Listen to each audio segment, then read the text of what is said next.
The booking of minority talent has been laughable, to say the least. To be particular, the booking of black talent. The most prominent black wrestlers on the roster are 3 black men that are portrayed as happy, church-going, dancing men. Kofi Kingston in 2009 was hugely over after putting Randy Orton through a table in Madison Square Garden. As the old adage goes, if you can get over in MSG, you can get over anywhere. WWE responds by doing absolutely nothing with Kofi from then on, booking him as a lower-level talent ever since that night. Big E Langston was brought in as a bodyguard of Dolph Ziggler but never gained a shed of relevance afterward. He was an Intercontinental Champion for a while, which is, I must add, a title that means absolutely nothing and has become one of the most devalued championships in the history of pro wrestling. Despite being wildly charismatic, big, and also a decent wrestler, he was never pushed to his abilities.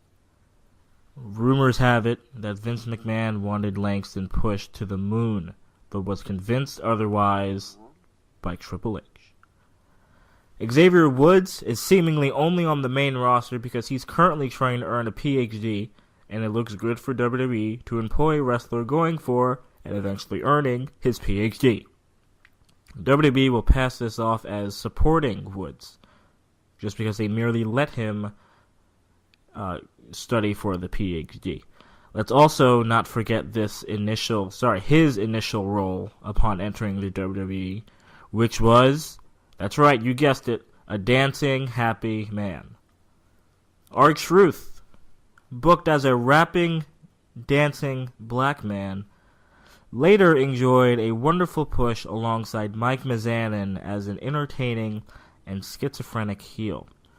Once it was realized that Truth was only in that role to help further promote a program between The Rock and John Cena, Truth became irrelevant until being brought back recently. Of course, to participate in a storyline that involves various individuals, as well as himself, stealing the Intercontinental Championship. The primetime players remained mostly off-camera after Darren Young's coming out. WWE, per week, has around 7 to 8 hours of programming. The reason for this, meaning their absence from being on the camera, is currently unknown. To go back in the past a bit, Crime Time were booked as 2 thugs from Brooklyn who were somehow babyfaces that cleverly stole items from others. Oh yeah, they also danced. Black men since Bobby Lashley, who probably was the only black man that never danced, and who never won the WWE title, by the way, have not been booked in roles of prominence. Instead, they've been booked in roles of stereotype and obscurity.